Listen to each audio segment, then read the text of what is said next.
Hello and welcome to the She Reads Romance Books podcast, the ultimate show for romance book lovers looking for the best books worth reading. I'm your host, Leslie Murphy, and in each short episode, I share my favorite book list of recommendations so you know exactly what to add to your must-read list. Join me as I explore the romance genre and have fun collecting book boyfriends along the way, because life is better with a love story. Hello, readers, and welcome back to the podcast where today I am celebrating queer romance and talking about all of the must-read new queer romance books that are releasing this year that I highly recommend that you read. But before I launch into today's book list, I just have to talk about our May meeting of the She Reads Romance Books book club. It was so incredible getting to know everybody in the club. We had such a great time talking about 9-month contract and what's to come in the club. And then for all of us to get together with Amy Dawes, the author of 9-month contract, it was just unreal. Amy is just super cool and the real deal, you guys. I just love her books and think she's an incredible person. So thank you so much, Amy, for joining us for the book club. It was a blast. If you missed book club, you can join this month where we are going to be reading The Air He Breathes by Brittany Cherry. This book is the first in her Elements series, which is now traditionally published and can be found in your local bookstore. So way to go, Brittany. They also just wrapped filming the Air He Breathes movie, which is going to be releasing soon on Passionflix, and I cannot wait to ask Brittany all about that when she meets with us in the book club later this month. So be sure to click the link in the show notes to join the club if you're not already in it, so you don't miss out on these opportunities to chat with her and us about the book. Plus, you can catch the replay of our chat with Amy there as well. So hope to see you on the inside of book club. But because it is June, I like to take this time to recognize Pride Month with my list of new queer romance books that I highly recommend that you add to your TBR list. There are honestly so many really, really great new queer LGBTQ stories releasing this year. And I love that I had a really hard time narrowing down my list of books to highlight, because there are just so many, which is awesome. But on She Reads Romance Books, you can go and find my full list where I include 25 new queer romance books that you should absolutely read this year. That includes several lesbian romance books, gay romance books, bisexual romances, and a lot of other LGBTQ stories that have either already released or will be releasing later this year. I'm going to talk about 10 of them on today's episode, but you can just click that link in the show notes to head over and check out the entire list, because so many more books that I don't want you to miss. Okay, ready to dive into these must-read new queer romance books of 2024? Here we go. The first queer romance book that I wanted to talk about that you should definitely add to your reading list this year is Here We Go Again by Allison Cochran. Now, this book released in April, and it is one of my favorites of the year so far. I talked about it in my April reading list episode and recommended it then, and I'm recommending it here again as a must-read queer romance where two friends who haven't spoken to each other in years reunite on a cross-country road trip from Washington State to Maine because their former English teacher and mentor is dying, and it's his last wish that they take him to his cabin in Maine so he can pass there. Sounds kind of morbid when I shrink this summary down to just that. And it is a very moving story about loss, but it's such a well-written book and just a really great story that I enjoy reading. I particularly love how Cochran always creates such unique characters. And in this one, Logan, she's the woman with ADD who just seems to live impulsively and go through partner after partner. And then there's Rosemary, who struggles with anxiety and the need to be perfect and controlled at all times. So the two of them together in this crazy ass van driving us cross country with their mentor who is on his last days. I mean, it's just amazing. Like how she came up with that story, I'm not really sure. But this is sort of the book that will make you laugh, it'll make you cry, and will have you traveling all over the United States, which I thought was really cool. I loved its focus on friendship, loss, reunions, and mourning, but ultimately about how love connects us all. So it's also, I think I mentioned this too in April, it's very low on Steam if that's something that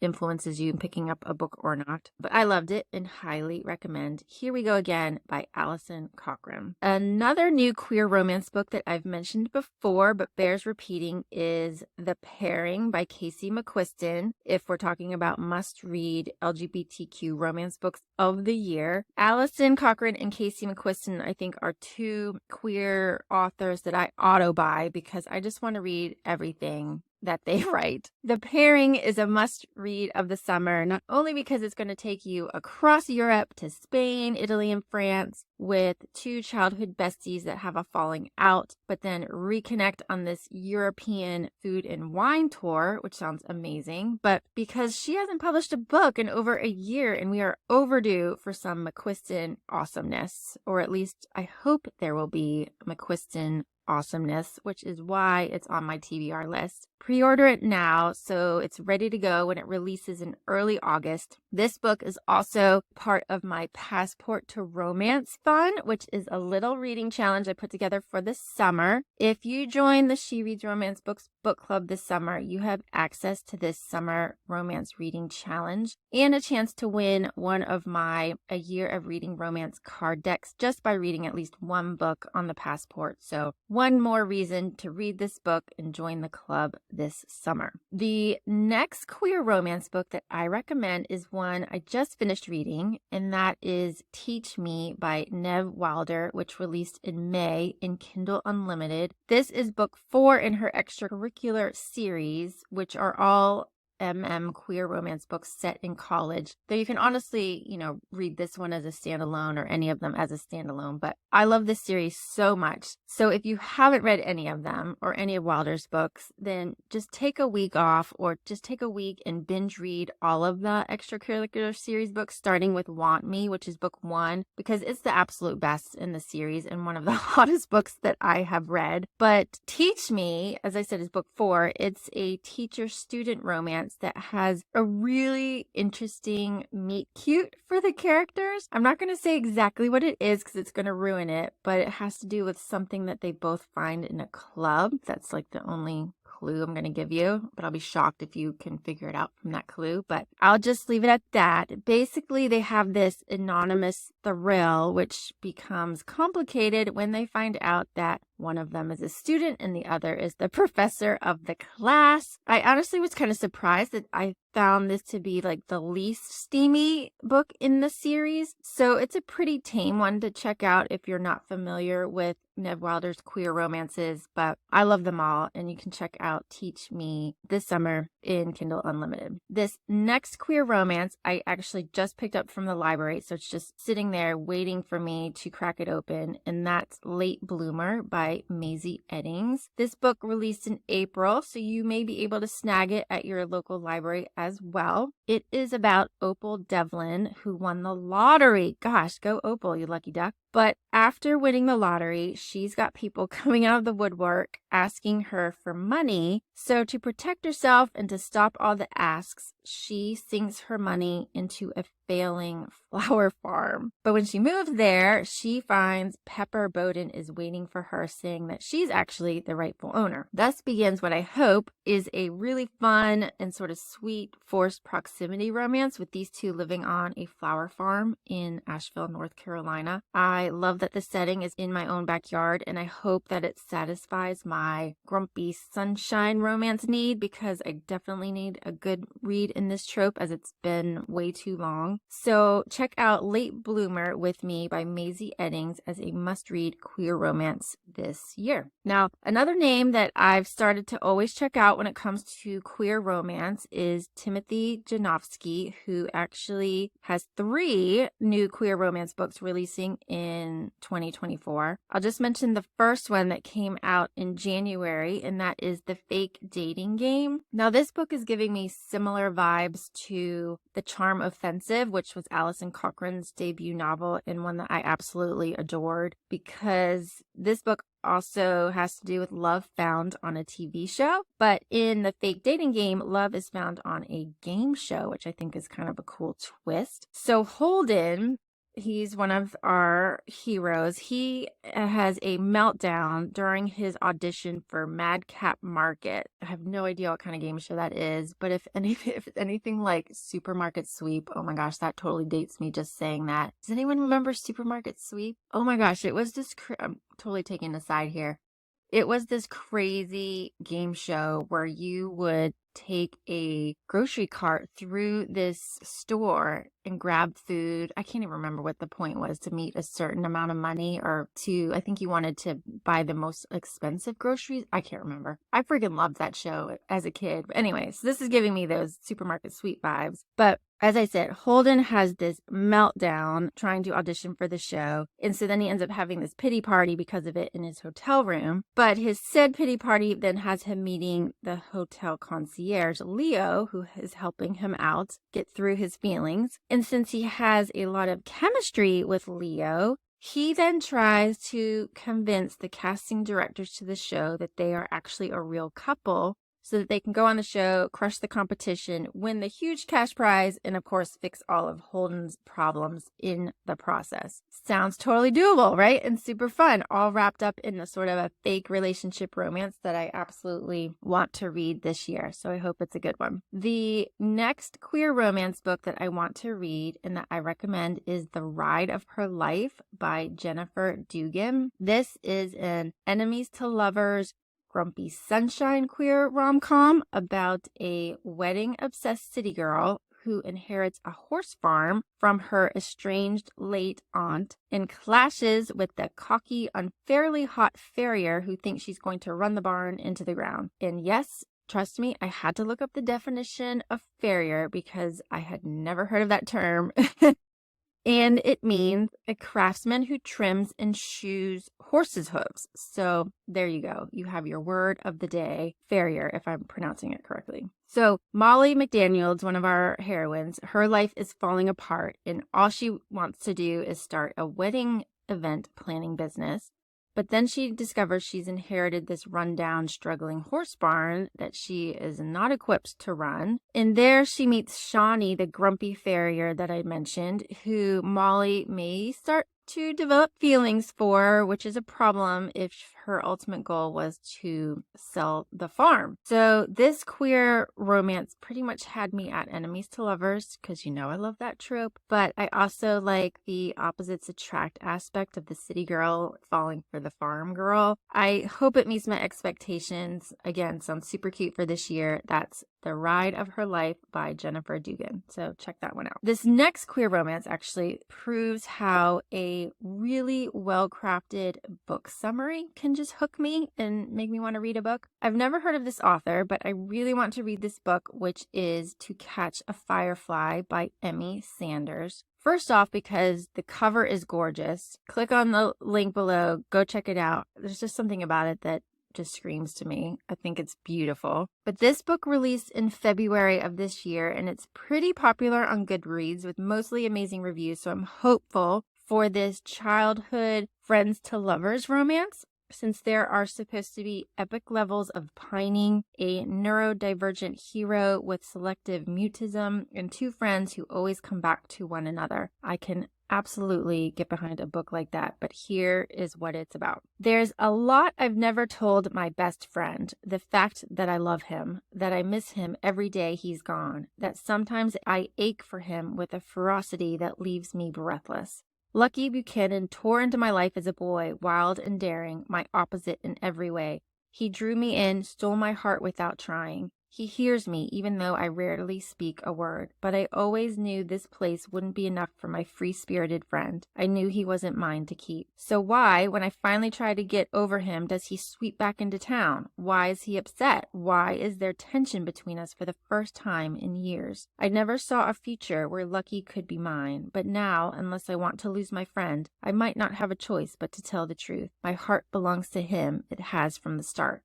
If only I knew how to hold on to a creature that's meant to fly. Yeah, so that book summary, I totally love it. And I'm going to read this one ASAP. And luckily, it's available in Kindle Unlimited. So if you have a subscription, put this one in your Kindle library and give it a shot this year as well. That is To Catch a Firefly by Emmy Sanders. The next queer romance of 2024 that is on my to-read list is The Revenge Agenda by Saxon James. This is an office romance with a really interesting twist. You see, Rush, one of the heroes, decides to show up to surprise his boyfriend in a barely there festive outfit, and he ends up walking in on his boyfriend's family, and his boyfriend's fiance's family. Whoops! Yeah, so to make embarrassing matters worse, when he goes to work, he meets his new boss, who happens to be his now ex-boyfriend's ex-fiance. See if you can kind of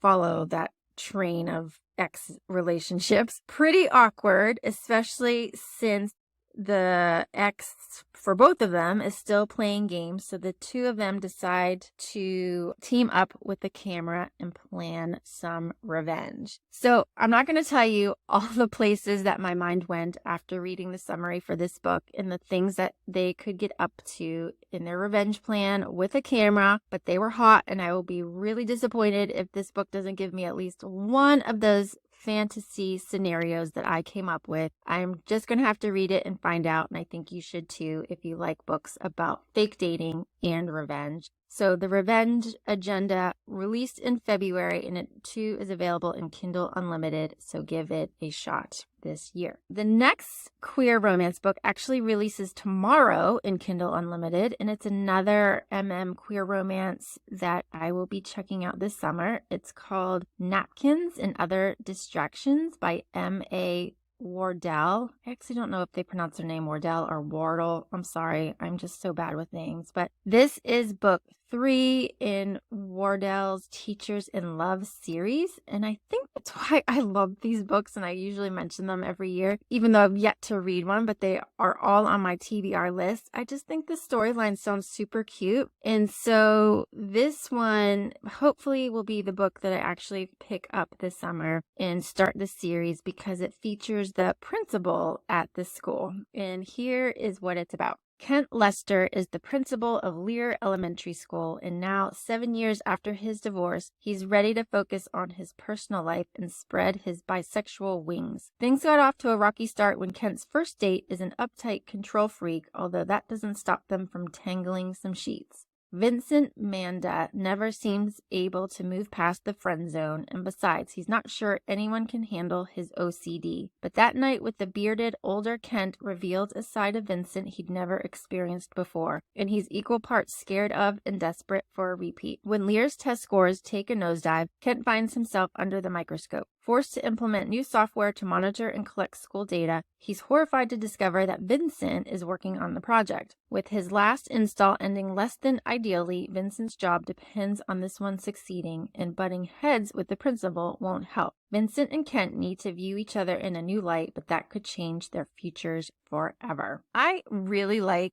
romance books that spotlight a mental health condition, and I'm hoping that Wardell does it right with this one, with its look at OCD. It sounds like it could be a really cute office romance too, and I like that it features an older hero. So here's hoping that I can finally dive into the series and fit this book into my reading list this summer. All right, finally, the last new queer romance of 2024 that I wanted to highlight is The Lovers by Rebecca Fabian. I love the book cover for this queer romance that makes it look like a tarot card, and it's fitting since one of the heroines is a tarot reader, and here is what it's about. If Kit Larson believes one thing, it's that the cards never lie. She's seen it proven time and time again as a tarot reader and mystic influencer. But unfortunately, the cards didn't warn her about her most recent breakup or her parents' divorce. So when Kit is offered a gig at another influencer's boho chic Joshua Tree wedding, she accepts for the distraction. And distracted does when she finds out her high school crush, Julia, is the wedding planner. Julia Kelly is her agency's most sought-after wedding planner, and for a good reason. She's a perfectionist. Control means never showing others the vulnerable, blobby mess she really is deep down inside. Having an ex-girlfriend in the bridal party is a problem, sure, but reconnecting with the beautiful tarot reader who broke her heart as a teenager is so much worse. Kit's cards once told her that she and Julia were twin flames, two halves of the same soul. With wedding events pushing them together, their sparks reignites, so does a chance at being lovers. I think I can honestly say that I've never read a romance book where a main character was a tarot reader, so I'm all for it with this one. I also love that it's a sort of friends to lovers romance, and yet I'm also secretly kind of hoping that the ex-girlfriend in the wedding party is going to make some waves and make this one a little bit interesting with some angst. So we shall see, but this is Fabian's debut novel, which I will be checking out in September when it releases. So there you have it. I kind of flew through 10 of the new queer romance books of 2024 that I highly recommend you add to your reading list this June for Pride Month or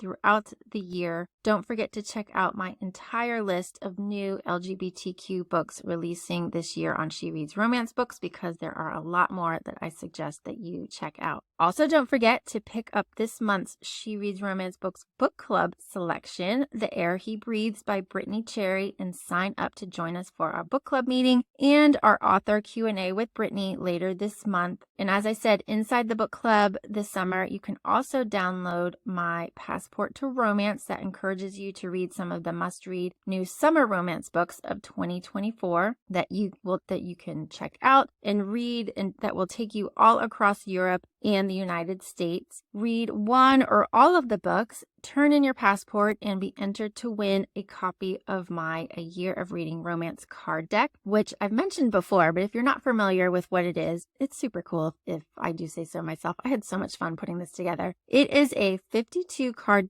deck of reading prompts and reading challenges that will help you answer that pesky question, what should I read next? Or if you just want to have some fun when it comes time to picking up your next read or exploring all that there is to read in the romance genre. You can learn more about the card deck and see some sample cards by clicking on the link in the show notes below. So check it out, join the club, participate in Passport to Romance. So much going on for this summer. I hope you don't miss any of it. But as always, I really appreciate you tuning into the podcast. Thank you so much. And until next time, happy reading, because life is better with a love story. That's all for this episode of the She Reads Romance Books podcast. I hope you enjoyed it and found some new books to add to your TBR list. If you did, please subscribe, rate, and review the show on your favorite podcast app. It really helps me reach more romance book lovers like you, and I appreciate your support. If you're a book boyfriend collector like me, then you'll want to join my email list so you never miss a podcast episode or a new book list. Just visit shereadsromancebooks.com/join and sign up today. As a thank you, I'll instantly send you my list of top 10 book boyfriends that will make you swoon. Trust me, you don't want to miss this list. Thank you for listening, and until next time, happy reading.